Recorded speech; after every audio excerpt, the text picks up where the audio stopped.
Hello cuties. तो कैसे आप सब? आई होप सो कि आप सब अच्छे होंगे। तो मेरा नाम है स्वाति और मैं इस चैनल पर क्लास 9th और 10th के लिए मैथ्स और साइंस पढ़ाती हूँ।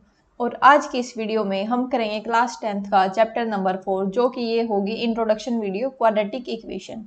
ठीक है, काफ़ी इजी चैप्टर है, काफ़ी स्कोरिंग चैप्टर है, बिल्कुल इजी इजी क्वेश्चन आते हैं। मतलब अगर आपने पढ़ लिया ना अच्छे से तो आपका मार्क्स मुझे नहीं लगता कि इस चैप्टर में से कहीं कटेगा।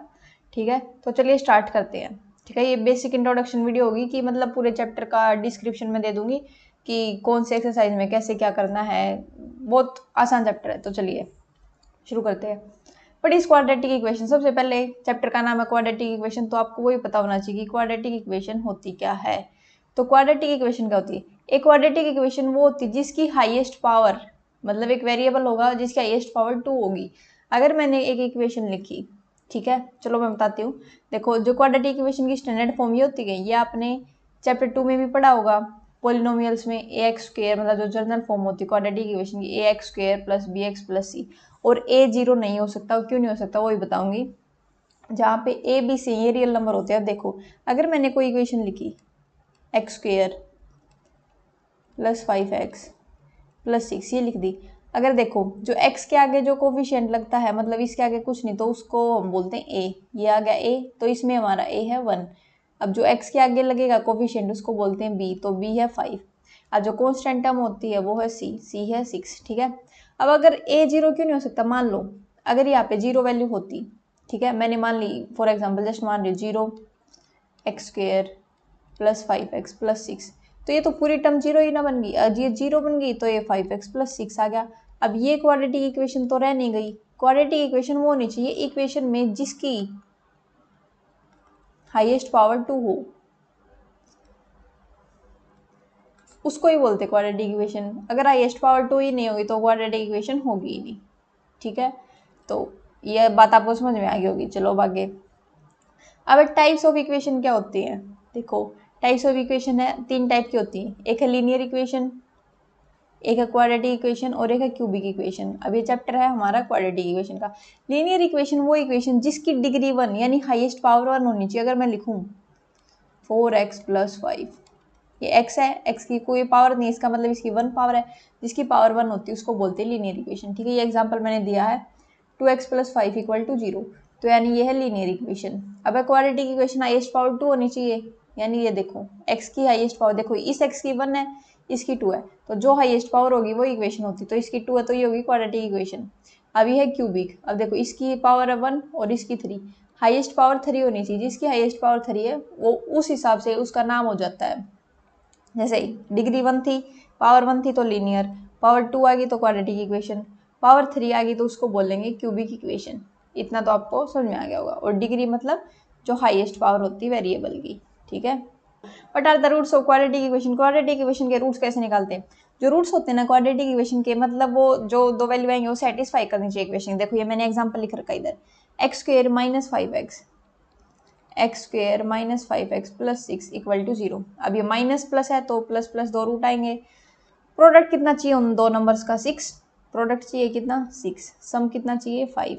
ऐड करने से आए 5, तो 6 की इसी टेबल में आता है 3 2 जा 2 3 जा। ठीक है, तो 3 और 2 ये आगे रूट्स। अब ये जो इक्वेशन है, जैसे 2 है, 2 मैंने यहाँ पे पुट करी एक्स की जगह 2, यहाँ पे भी 2, 2 का स्क्वायर 4, 5 2 जा 10 प्लस 6 इक्वल टू 0। अब 6 और 4 10, 10 माइनस 10 इक्वल टू 0। मतलब इस तरीके से इक्वेशन को सेटिस्फाई करने चाहिए। ठीक है, इनको ही बोलते हैं हम रूट्स। अब मैंने 3 पुट किया, 3 का square 9, 9 minus 15 plus 6 equal to 0 आ गया। अब 9 और 6 15, 9 और 6 कितने होते हैं? 15, 15 माइनस 15 कितना आ गया? 0। तो यानी ये दोनों रूट्स इस इक्वेशन के मतलब सेटिस्फाई कर रहे हैं वाली कंडीशन की, इसके रूट्स यही आएंगे। मतलब जब आपके रूट्स आते हैं ना, तो जो भी वैल्यू एक्स वाई जेड कुछ भी गिवन हो उनकी जगह ये वैल्यू पुट करके देख लेना। अगर इक्वल टू 0 आ गई तो इसका मतलब आपकी इक्वेशन सेटिस्फाई हो चुकी है, और अगर नहीं आई तो इसका मतलब आपके रूट्स में गड़बड़ है। ठीक है, आपने ठीक से नहीं निकाले। अब आगे मेथड टू सोल्व। अब कोई क्वाड्रेटिक इक्वेशन मिलेगी, उसको सोल्व भी करना है तो उसके दो मेथड होते हैं। एक होता है फैक्टराइजेशन मेथड, एक होता है क्वाड्रेटिक फॉर्मूला मेथड। ठीक है, इस चैप्टर में आपके दोनों है, मतलब जो आई थिंक 4.2 है उसमें होगा आपका यूज फैक्टराइजेशन मेथड, और जो 4.3 एक्सरसाइज है उसमें आई थिंक होगा क्वाड्रेटिक फॉर्मूला मेथड यूज होगा। ठीक है, अब मैं आपको दोनों मेथड बताऊंगी, फैक्टराइजेशन कौन सा और क्वाड्रेटिक फॉर्मूला कौन सा। तो चलिए ये चलो ये बता देती हूँ। क्वाड्रेटिक फॉर्मूला देखो, ये जनरल फॉर्म होती है x square plus B x plus c equal to 0। ठीक है, अब जो एक्स के आगे कोफिशिएंट है वो होगा ए। अगर मान लो इक्वेशन दे दी एक्स स्क्वेयर, चलो पीछे वाले ही ले लो, X square minus 5x plus 6 X square, ये है। ठीक है, अब ए बी सी की वैल्यू कैसे निकालेंगे, ए है जो एक्स स्क्वेयर का कोफिशिएंट, इसके आगे कुछ नहीं तो ए की वैल्यू आ गई 1। अब जो बी है, बी एक्स का कोफिशिएंट, एक्स के आगे क्या है माइनस का 5, सी क्या है जो कॉन्स्टेंट है वो है 6। अब ये आ चुकी हमारी ए बी सी की वैल्यू और ये वैल्यू इस फॉर्मूले में पुट करनी। तो देखो करो पुट, माइनस बी और ये माइनस ऑलरेडी तो ये प्लस हो जाएगा, plus minus under root b square, 5 का स्क्वेयर 25 माइनस 4, ए कितना 1, सी कितना 6 अपॉन में 2a, 2 कितना सॉरी ए है 1, हाँ तो ये आ गया। अब देखो ये प्लस है माइनस है तो इसको क्या करो, देखो 5 प्लस माइनस 6 हो जाए 24, 25 में से 24 गई, कितना बचेगा 1 ही तो बचेगा। तो 5 माइनस 1 अपॉन 2 और 5 प्लस 1 अपॉन 2, 5 में से 1 गया 4, 4 अपॉन 2 तो ये आ गया 2। मतलब ये जो प्लस माइनस है ना, यही वैल्यू एक बार मैंने माइनस कर दिया और एक बार प्लस कर दिया। ठीक है, और 5 प्लस 1 क्या होता है 6, 6 डिवाइड बाई 2, तो यही रूट्स आ गए, एक बार 2 आ गया और एक बार 3 आ गया। मतलब इस तरीके से निकालते हैं, आगे और भी क्वेश्चन ऐसे सोल्व करके दिखाऊंगी। ठीक है, सबसे पहले फैक्टराइजेशन मेथड देखो, चलो मैं फैक्टराइजेशन से करके दिखाती हूँ। बट अगर आपने चैप्टर 2 मेरे से किया, उसकी इंट्रोडक्शन वाली वीडियो में मैंने आपको ना शॉर्टकट ट्रिक्स बताई थी कि अगर 1 मार्क्स का क्वेश्चन है सीधे ये बताने, रूट्स बताओ जीरोस बताओ तो कैसे क्या करना है। एक बार फिर से बता देती हूँ, देख लेना। देखो ये होती है इक्वेशन, ये है रूट्स। जब आपकी इक्वेशन देखो ये माइनस प्लस है, आगे माइनस आए पीछे प्लस आए, माइनस प्लस आए तो रूट्स हमेशा प्लस प्लस ही आएंगे। जब प्लस माइनस आए तो रूट्स हमेशा माइनस प्लस ही आएंगे। जब रूट्स माइनस माइनस आए तो प्लस माइनस आएंगे, माइनस माइनस आए तो प्लस प्लस ही रूट्स आएंगे। ठीक है, अब देखो अब जो बड़ा नंबर होता है ना वो हम लिख देते हैं आगे। देखो जैसे ये इक्वेशन है मैं आपको करके दिखा रही हूँ, x square minus 7x plus 12। अब मेरे को प्रोडक्ट कितना चाहिए 12 और सम कितना चाहिए 7। ठीक है, यानी ऐसे नंबर मल्टीप्लाई करूँ तो 12 आए और ये वाला साइन देखो ये ऐड करूँ तो 7 आई, 6 2 12 होता है। लेकिन क्या 6 और 2 को ऐड करने से 7 आ जाएगा, नहीं आएगा। देखो 4 3 12, क्या 4 और 3 को ऐड करने से 7 आ जाएगा, बिल्कुल आ जाएगा। तो बड़ा नंबर आगे छोटा नंबर पीछे, तो 4 और 3। ये आपको ऐसे एक नंबर में करना अगर आ गया तो। अब मैं आपको दिखाऊंगी मतलब जो जिससे आपको मार्क्स मिलेंगे, आपके टीचर्स हैं उन्होंने भी सिखाया होगा स्कूल में। आपको क्या करना, फर्स्ट और जो लास्ट है वो लिख लेना सेम। अब जैसे मैंने निकाला था 4 और 3 दो नंबर थे, माइनस का 7 चाहिए तो -4 और -3 इन दोनों को ऐड करूंगी तभी माइनस का 7 आएगा। ठीक है, अगर मैं ऐसे ऐड करूँ 4 + 3, ये तो पॉजिटिव 7 आ गया ना, मेरे को यहाँ पे माइनस का 7 चाहिए तो दोनों माइनस का 4x माइनस का 3x, यहाँ से कॉमन लो यहाँ से कॉमन लो, इन दोनों में क्या कॉमन है x, 2x थे एक बार आ गया एक बच गया, x आ चुका बाहर बच गया 4, minus sign as it is. 3 और 12 की में क्या कॉमन है 3, x बार माइनस अंदर का साइन चेंज, 3 4 जा 12। अब x -4 और x -3। ठीक है, अब जो x -4 है इसको एक बार 0 के इक्वल पुट करो और ये जो x -3 एक बार इसको करो तो x की वैल्यू कितनी आएगी 4 और यहाँ पे आ गया x की वैल्यू 3। और यही मैंने आपको यहाँ पे जो 1 मार्क्स में था कि ऐसे निकालना वो निकाल के दिखाया था। ठीक, कि इस तरीके से कर सकते हो आप। ठीक है, मैं इसको रब कर देती हूँ। अब आपको दूसरा पार्ट करके दिखाऊंगी। दूसरा पार्ट भी मैं आपको पहले ऐसे निकाल के दिखाऊंगी कि अगर 1 मार्क्स में आ जाए तो आपको कैसे क्या करना होगा। आपको चेक करना है बस सम और प्रोडक्ट, बड़ा नंबर आगे लिख दो छोटा नंबर पीछे लिख दो, बस 1 मार्क्स में। अब आप 1 मार्क्स में पूरा फैक्टराइजेशन मेथड थोड़ी ना सोल्व करके दिखाओगे, आपको टाइम सेव करना है एग्जाम में जितना ज़्यादा हो सके ताकि हम बाकी के क्वेश्चंस के लिए टाइम मिल जाए। ठीक है, देखो अब दूसरी इक्वेशन है 3x² - 8x + 4। अब सम कितना चाहिए 8 चाहिए, प्रोडक्ट कितना चाहिए, प्रोडक्ट होता है a और c की मल्टीप्लाई, 4 3 जा 12। यहाँ पे मैंने a और c की मल्टीप्लाई क्यों नहीं की, देखो यहाँ पे x के आगे 1 था, 12 की 1 से मल्टीप्लाई करते 12 ही आता ना, इसलिए तो सीधा डायरेक्ट 12 लिख देता। अब 3 4 जा 12, ऐसा नंबर मल्टीप्लाई करूँ तो 12 आए और उन दोनों नंबर्स को ऐड करूँ, ये वाला साइन देखो, ऐड करूँ तो 8 आए। अब देखो 2 6 12 होता है, क्या 2 और 6 को ऐड करने से 8 आ जाएगा? बिल्कुल आ जाएगा। 3 4 12 होता है, 4 और 3 को ऐड करने से 8 आएगा? नहीं आएगा। तो जो दो रूट्स हो गए वो आ चुके हैं हमारे कितने, 6 और 2, समझे? तो रूट्स आ चुके हैं 6 और 2। अभी आपको बताती हूँ कैसे। माइनस प्लस था तो रूट्स हमेशा प्लस प्लस में आएंगे, तो 6 और 2 आगे, बड़ा आगे छोटा पीछे, और जो लास्ट में ए होता है ना, ये एक्स स्क्वायर का कोफिशिएंट, उससे हमें डिवाइड करना होता है। डिवाइड किया तो 3 2 6 और ये आ गया 2.3।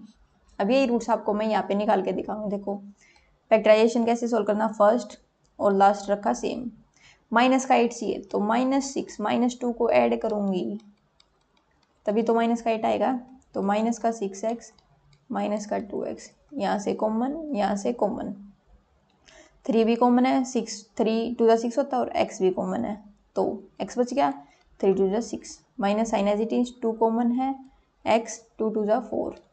जब आपके ये दो नंबर सेम आएंगे ना, ये दो ब्रैकेट, तब आपके रूट्स बिल्कुल सही होंगे। अगर आपके एक भी ब्रैकेट में साइन की भी गड़बड़ है, थोड़ा बहुत भी चेंज है, तो जब दिक्कत होगी। देखो बार माइनस था तो इस हमारे अंदर का साइन चेंज हो गया, यहाँ प्लस था तो यहाँ माइनस आएगा। अगर यहाँ प्लस होता ना तो ये प्लस का साइन एज इट इज रह जाता। अब ये जो एक ब्रैकेट इसकी बना दो x -2 की, और एक बनाओ 3x -2, इसको करो इक्वल टू 0 पुट। ये x माइनस का दूसरी साइड जाके प्लस का, अब 3x ये उधर जाएगा प्लस का, और ये मल्टीप्लाई में दूसरी साइड जाके, ठीक है 2.3। अब मैंने आपको यही बताया था, जो बड़ा है ये एक आएगा 2 और एक आएगा 2/3। ये मैंने आपको स्टार्टिंग में ही एक नंबर के लिए निकाल के दिखा दिया था। इस तरीके से आपको फैक्टराइजेशन मेथड, और मैं कहती हूँ जो अगर यहाँ पे जो प्रोडक्ट की वैल्यूज हैं बिलो 100 हो तो आप फैक्टराइजेशन मेथड यूज करिए। अगर अबव 100 आ जाए तब आप क्वाड्रेटिक फॉर्मूला लगाइए, क्योंकि तो फिर तब बड़े नंबर्स हो जाते हैं। इतने आप फैक्टर करोगे, निकालोगे सम प्रोडक्ट क्या है, इतने में तो आप क्वाड्रेटिक फॉर्मूले से क्वेश्चन सोल्व कर दोगे। बिलो 100 नंबर है, जैसे 99 91, ठीक है 76, इस तरीके से अगर नंबर है तो फैक्टराइजेशन मेथड यूज करना। दोनों यूज कर सकते हो, कोई दिक्कत नहीं है, बट क्वेश्चन इजी तरीके से, मतलब थोड़ा जल्दी सोल्व हो जाए इसलिए बता रही हूँ। बिलो 100 है तो फैक्टराइजेशन, अबव 100 है तो क्वाड्रेटिक फॉर्मूला मेथड यूज करना। अब है क्वाड्रेटिक फॉर्मूला। अब ये जो दो इक्वेशन थी ना, x² - 7x + 12, यहाँ लिख लेती हूँ एक बार मैं ऊपर, x² -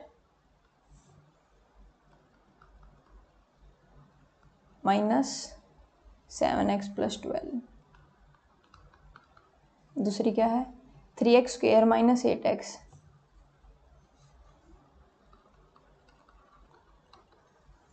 + 4। अब इन दोनों इक्वेशंस में मैं आपको क्वाड्रेटिक फॉर्मूला मेथड है ना वो लगा के दिखाऊंगी कि कैसे क्या लगता है, ठीक है। सबसे पहले अब ये जो √b² - 4ac होता है ना, ये डिस्क्रिमिनेंट होता है। डिस्क्रिमिनेंट से हम रूट्स निकालते हैं। रूट्स क्या है वो मैं आपको आगे बताऊंगी। देखो फिलहाल ये चीज समझो, एक मिनट, इरेज, इतना ध्यान रखना, इसको डिस्क्रिमिनेंट बोलते हैं, वो अगली स्लाइड में बताऊंगी। ये जो चीज है इससे हम रूट्स निकालते हैं, रियल रूट्स हैं, डिस्टिंक्ट रूट्स हैं, या फिर इमेजिनरी हैं, कॉम्प्लेक्स है, इस तरीके से, ठीक है। तो चलो पहली इक्वेशन स्टार्ट करते हैं। x² - 7x + 12, ठीक है।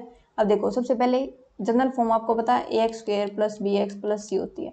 a कितना इसमें 1, b कितना है -7, c कितना 12, a b c की वैल्यू आ गई, इसमें पुट कर दो फटाफट। b कितना -7, देखो -7 और माइनस का साइन बाहर था तो माइनस माइनस हो गया प्लस आ जाएगा, plus minus √b² - 4ac, b कितना 7, 7 का स्क्वायर करेंगे, -7 है तो ब्रैकेट से बाहर निकलेगा तो पॉजिटिव, 7 का स्क्वायर 49 -4, a कितना 1, c कितना 12 अपॉन 2a, 2 × a कितना 1, तो 7 प्लस माइनस 49, 12 4 जा 48 अपॉन 2। अब इसको क्या करो, एक बार प्लस करो और एक बार माइनस, एक प्लस माइनस है ना, 49 में से 48 के 1 अपॉन 2, प्लस किया 1 अपॉन 2, 7 और 1 8, 8 हो गए, जोड़ने से 8 2 2 4 8, तो ये आ गया 4, 7 में 7 गए 6 अपॉन 2, तो ये आ गए 3। तो यानी जो आपके रूट्स आए हैं वो आए हैं 4 और 3।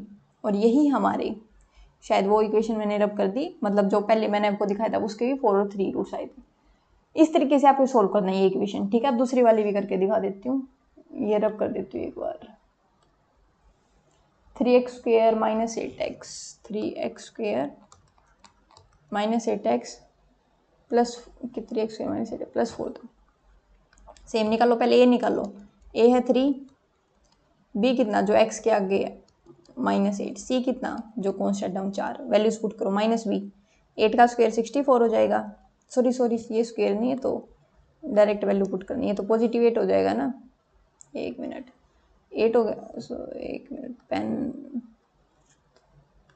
हाँ तो ये हो गया 8 plus minus under root b का स्क्वायर, बी क्या है 8, 8 का 64 माइनस 4, ए कितना 3, सी कितना है 4, 2a, ए कितना 3, अब देखो 8 plus minus under root 64 minus 4 3 जा कितने होते हैं 4 जा 12, 12 4 जा कितने होते हैं 48, 48 लिखा, 2 3 जा 6 होते हैं, ठीक है।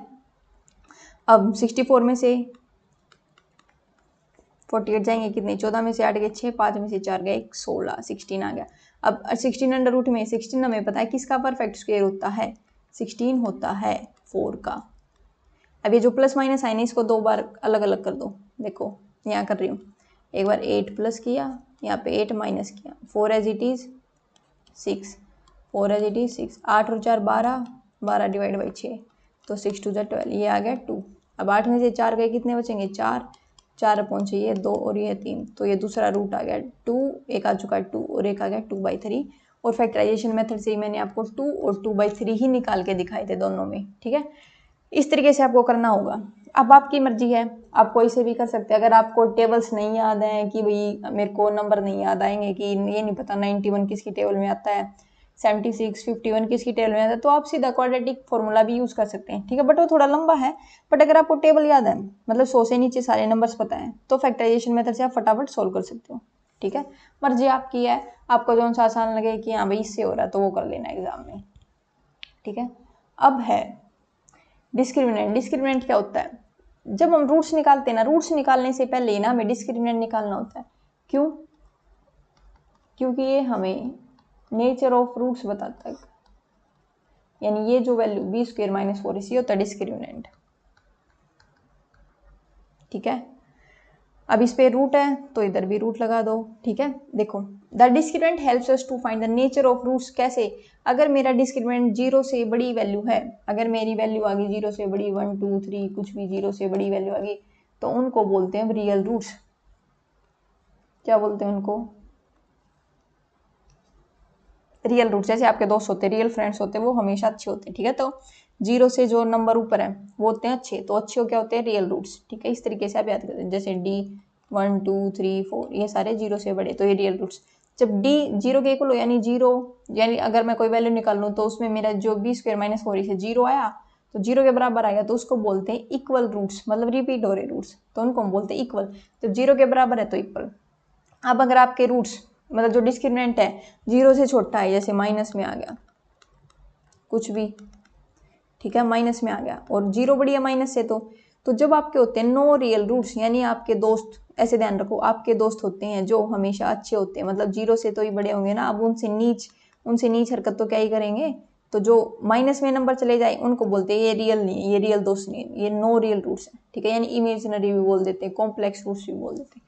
तो ये आपके तीनों कंडीशन ध्यान रखनी है कि जब डी यानी डिस्क्रिमिनेंट 0 से बड़ा है, 1 2 3 4 कुछ भी इन्फिनिटी, ठीक है, उसको बोलते हैं रियल रूट्स की, हमारे रियल है।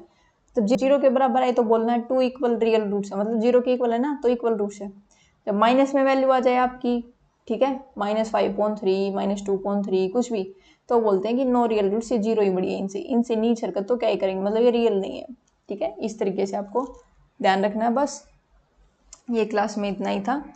होप सो कि मतलब जो इंट्रोडक्शन वाली वीडियो मैंने समझाया बिल्कुल सेम एज इट इज़, इसी तरीके से आपको जो एक्सरसाइज के क्वेश्चन है वो करने हैं, तब ठीक है। तब तक के लिए आप नए नए क्वेश्चन प्रैक्टिस करते रहिए, कंसिस्टेंट रहिए, प्रैक्टिस करोगे तो सारे क्वेश्चन सोल्व होंगे आसानी से क्वेश्चन सोल्व होंगे तो एग्जाम में अच्छे मार्क्स आएंगे। थैंक्स फॉर वॉचिंग, मिलते हैं नेक्स्ट वीडियो में।